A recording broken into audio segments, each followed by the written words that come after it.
Welcome back for another top-notch video. This week, guys, we're going to be talking about the week of June 1st through June 5th. We're happy to be back. A lot of things have been going on in the markets. Just to mention, we are above all TSP funds except for the F fund, doing very well. We are positive for the year, doing excellent. We had to take just a weeks off just because market sentiment and everything else. We want to take a little bit of a break, kind of step back and see where markets are. As always, our channel is about the TSP, which is about the CSI and F funds, or if you are in Roth IRA and brokerage accounts, we talk about ETFs, IVV, VXF, EFA, and AGG. These equal the S&P 500. This equals the small caps. This equals international funds, and the F fund or AGG equals bonds. These all match each other. That being said, we kind of do a general overview of the funds, what we think. We go through a couple websites, take you through a technical analysis, and then offer some of our final analysis and where we are at with stocks. If you like this channel, go ahead and like, subscribe, or share, and we will be very appreciative of that. Let's move right into it. So first thing I want to pull up on the Top Notch channel, you can see here, this is our allocation and what we've made and lost for the year. As you can see, we're sitting up at 3.45% for the year. When we look at our funds for the year versus the S&P 500 and the other stock funds, the C fund, which is what we base this off of, or the S fund, which is VXF and IVV. These funds for the years are sitting still negative for the year, down for the year, 2.9% here and 0.33% for the year there, whereas we are up 3.45%, beating all our stock funds for the year. The only thing we're lagging behind is bonds, which is the F fund or AGG. Just a little bit behind that. We're 1.5% behind that, but beating all the other funds for the year, doing very well on the Top Notch channel. So we're pretty happy with that performance. We want to keep that up going forward. Some of the things that we'd like to mention is this week. With this week, we had a huge week in TSP funds. Saw the C fund up 4.9%, the S fund up over 7%, and the I fund up over 7%, which is just absolutely huge. And you can see that in these charts here with the weekly gain, 4%, 7%, 7%. Huge weekly gains. We haven't seen those gains since the low back in March. Very impressive. Definitely want to be in stocks versus bonds for this last week. That was the place to be, and doing very, very well. If you look at this chart here, which is a chart form instead of a numbers form, I'm more of a chart guy. As you can see, just huge blow up on the numbers here with the charts. The C and S funds way up here towards that 7%, and then the I fund and S fund up here where we have the C fund down here. Huge numbers versus where the F fund was just a little bit below for the entire week. Very, very impressive. Let's go into our general overview and what we saw for the week. So here is a good example of moving averages. We put the moving averages up on this chart here. Basically, this is the moving averages of what we have for the S&P 500. And with these moving averages, I have them down towards the bottom here. We get these off of CiovaccoCapital channel. You can check them out.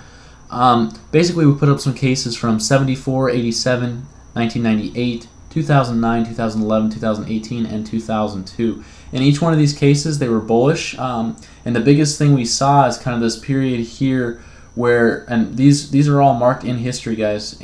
So we can see this and kind of put it in a model as they say it and kind of see where it goes from there. So with these charts, as you can see, a lot of these were down below the moving averages. What happened next? We were here, staying here, kind of down below our moving averages here back in May. So the next thing that happened, June 3rd, we saw an improvement of the data by quite a lot. In all of these cases, when we saw this data improve, basically from the lows, we saw a significant upgain. As you can see here, we made it through these moving averages and we improved a significant amount. Again, here, moved through those moving averages, moved up a significant amount, significant amount, significant amount, significant amount, significant amount, significant amount, way after we got above those moving averages. We are now above those moving averages. We could possibly see this move up a significant amount to the next peak. How much? Based off the calculations they did, anywhere from an average of 51%, which would be absolutely phenomenal if we saw that gain in the markets. Yet to be seen, but these are some really good cases, and looking at the good cases for the market moving forward. The next thing I want to look at is flagging breakaway momentum. The source for this is Mark Underwitter. He is on Twitter. You can check him out. He works for Charter Trust. Basically what he did is he flagged breakaway momentum. Breakaway momentum is a term coined by Mr. Deemer in the 1970s to describe a powerful thrust and evidence of a 10-day advanced decline ratio of basically 2 to 1. In almost all cases, the signal occurs near the beginning of a new bull market or a new intermediate uplag in a bull market. So what this guy did is he marked all these periods off where there was a nearly 2 to 1 ratio with stocks moving up and forward. When this occurred or where this happened, we see it here, here, here, here, all the way up to this chart to 2016 to 2018. On every single case, markets significantly improved by quite a lot, and it just exploded in growth almost every single time. There's one here where we didn't see that so much, but we are just at one of those points again here after a large decline. Could see this explode up again. So that's kind of some of our general chart analysis. One of the things that we wanted to take place and notice is one of the things that we want to be very careful of moving forward is this chart here, which kind of shows you what can happen with the markets and what's going on with our situation here. So as you can look at this past chart here, it looks very similar. If we take basically from the start of here to the end of here in regards to our chart, you can kind of see where we had the smart money here in the stealth phase, kind of back in 2009. Then we had this, what they call, it's a bear trap in 2009, 2016, where we saw a first sell-off and had a bear trap, and then we saw institutional investors get involved. They got involved somewhere in here, and then we had a significant upcrease in the markets where we had enthusiasm, the public got more involved, saw some more greed, more delusion, and saw this new area of where it was just ridiculous of how high charts had gotten. And we kind of see that moving up here in this area, or we could see this as like the institutional, where basically the bear trap, and we could see ourselves somewhere in here, or we could be somewhere where we had this happen already. It really depends on where you can see it. So the biggest talk I've seen on the street is, are we in a current bull trap, or is a bull trap coming? Is that what this is here, and could we move a lot lower? So we talk about in our technical analysis, so please, like I mentioned here with markets, as I mentioned, the markets are still down for the year. CS&I fund, IVV, VXF, and EFA. AGG is here. We have our life cycle funds, and on the Top Notch channel, we are beating all those funds, doing very, very well. That's kind of our general overcap. We now move into TSP Talk, which Tom does some comments here. I just like to look at his stuff and see some of the open gaps that he has on his charts. So as you can see here, here's the S&P 500 with its moving averages, doing very well above those moving averages. Moving forward, we can see we have some resistance here. We do have some open gaps that need to be filled. We see one here, one here, one here, and one here. Usually open gaps are filled when with the market, so we'll have to wait and see if those gaps are filled. We do have one final gap, which is above that, which we could see markets close above that. If we were to get that high, we might just see new highs in the market. We'll have to wait and see. Kind of the biggest thing we're kind of looking at for the bulls versus the bears is, are we going to come back down and touch this 200-day moving average? I could see us for sure when we look at our charts possibly doing that as a retest, possibly going higher. If we get below this 200 moving average, though, that is going to definitely be our trigger line. If you remember last time where we sold / bought in, we ended up getting out right around here in February, and then we bought in right here when we moved above this 200-day moving average. So we got some of our profits back for the most part, and that's why we are positive on markets, but we want to be cautious to keep those profits moving forward. As far as the weekly chart goes, you can see that there's a lot of resistance in here. We've had these lines in this red trend line moving upwards since 2018. What Tom says here is basically when it tends to get out of the box, we tend to move back into the box quickly, usually within a month or two, or 2-3 months. So we are out of the box here in 19. We were out of it in 20 twice, up here, and then down here, and now we are moving outside that box once again. So we got to be careful to see where our profits are, and we want to be careful to take the gain that we already have gained this year. Moving forward to basically VXF or the S fund, as you can see, we have an open gap up here. Most of our gaps have been filled moving forward here above that 200-day moving average, and just hoping to fill this gap on the top here. We also did just make an open gap on Friday. We'll have to wait and see where that goes. Finally, the NASDAQ, we don't usually cover this because it's not part of our TSP funds, but it did hit just almost a full recovery, so that's amazing, and we're going to see if this is going to be a double top or if it's going to continue to rise above that double top. Last of all, next we have EFA, which is doing well. We see an open gap above here, above its 200-day moving average, kind of behind the other charts, but still moving forward with that international money and whatnot. Very interested to see where this will take place outside of its trend line here. We'll see if it ends up filling this gap or if it moves back down into its trend line. We'll look to the technical charts for that. Finally, bonds or AGG. We're seeing a breakdown in bonds, not a place we really want to be. We've kind of moved sideways for a number of months with bonds for the month of April, and then in May we did see a little bit of an increase, hit some resistance, and now we're starting to move below the moving averages once again. So I have to be very careful with that moving forward. Now that we've gone over basically all of our charts, we're going to go into our technical analysis. This is the part of the video where we kind of make decisions on where we see things going next. The first chart we like to look at is IYY. The reason we look at IYY is it's a general market fund. It has all of our funds in this. Basically, it's an overall picture of the giant market and what people are doing and what people are saying. So as you can see with IYY here on our charts, we are above that 200-day moving average, doing very well. Starting to see the 20-day and the 50-day moving average move back up. Would really like to see that 50-day moving average move above this 200-day moving average to make it a strong bullish case moving forward. I think we'd have to increase significantly for that, and I definitely think we could move back and test the 200-day moving average as a test, but that is yet to be seen. When we look at our technical analysis for IYY, as you can see here on a weekly chart here, with our weekly moving averages, the things we'd like to look at is the price percentage oscillator, which is the PPO. Usually the PPO line or the price percentage oscillator, when that line crosses the red line or the moving average line, we tend to see price, this is price up here, tend to go down or up. So we saw a big cross back here in February, like we've been on our weekly charts or our long-term buy-in charts. Saw this crease, this back do its cross back in May, and with that cross, we saw markets pick up significantly. The other indicator we like to look at is the derivative oscillator. Usually when this is marching up or basically going uphill or coming above ground and then going up a mountain, that's when you want to be in price. And of course, price did react very positively back on April 3rd when this started to come back up above ground, if this was ground right here.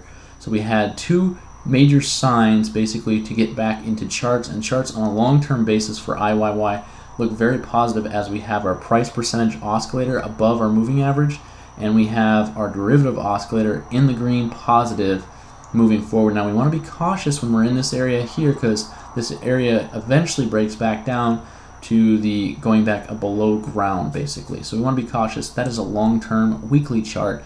On a midterm chart or midterm average chart, really interesting here. We have our price percentage oscillator above. We saw basically a failed, basically a breakout where the derivative oscillator did not go all the way underground and came back up. Usually when we see that, we see a pretty big explosion in price, and that's exactly what we saw towards the end of IYY.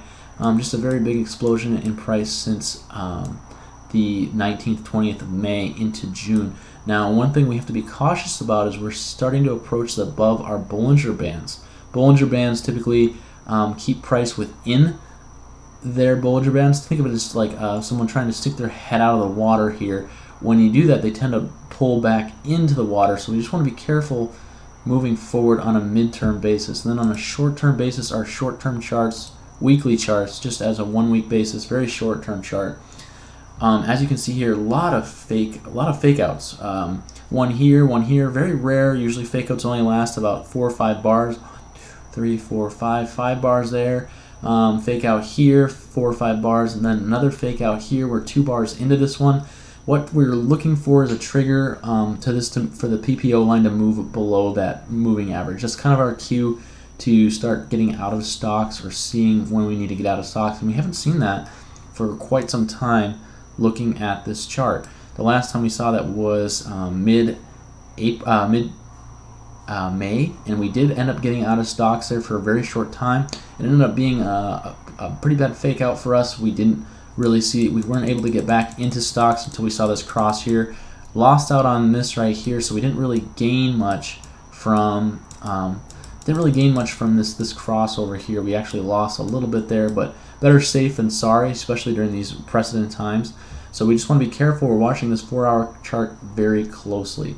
Now let's move into our stock fund, so IVV or the C fund. This is the S&P 500. As you can see here, it looks very close to IYY. Chart is doing very well. We are above that 200-day moving average.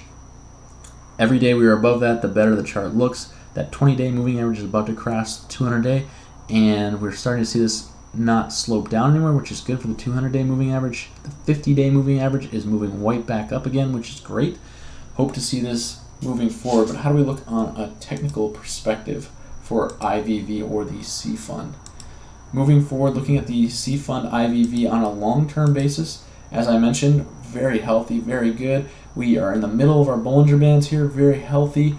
Our PPO line has crossed, and we are looking at a very positive going up the mountain or above ground look for the derivative oscillator. Very, very good, very healthy, good place to have money. And we're going to keep riding this out for the long-term basis to see where that goes. On a mid-term basis or short-term basis, another weekly fake out here. Got to watch this Bollinger Band up here, but for the most part, very positive, very healthy for what we're seeing since the beginning of basically April. So doing very well there. And then finally on a long-term base or a short-term basis, which is a 4-hour here, you can see that we had a drop back here in mid-May. We bid on that, didn't see anything really happen because of that. Got right back into markets, made a smart decision to get back into markets, and been doing well ever since. Still beating the S&P 500 with our TSP fund. So doing very well, looking for this crossover to happen again, just in case it gets very volatile again. But overall, looking very, very well for IVV or the C fund S&P 500.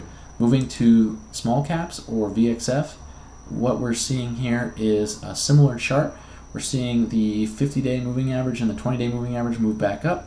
Our price has moved way above our line that we got in on this chart, which was right around here for the funds. We had about 50% in right about here. We are now positive on that, so that's very good.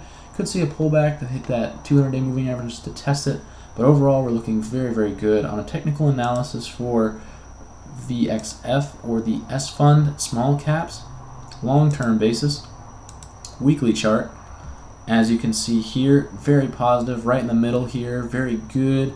Coming out of that really big moves that we saw back in March and April. Hoping to see this move forward. Our PPO line, or our price percentage oscillator, is moving up. Our moving average it's above our moving average, and our derivative oscillator is above ground here, moving up the mountain, not sloping down. Very positive. We are very happy where we sit in this fund. Moving forward to EFA or the international markets, things look very good here. No issues, no concerns. We just broke above that 200-day moving average, so looking good here. I would almost bet to get into this. We'll have to wait and see where that goes. There's a lot less open gaps. First, the S&P 500, we could see this really start to crawl out of its hole in the future moving forward. On a technical analysis for this fund, we see EFA or international markets F fund, or not the F fund, I'm looking at the I fund.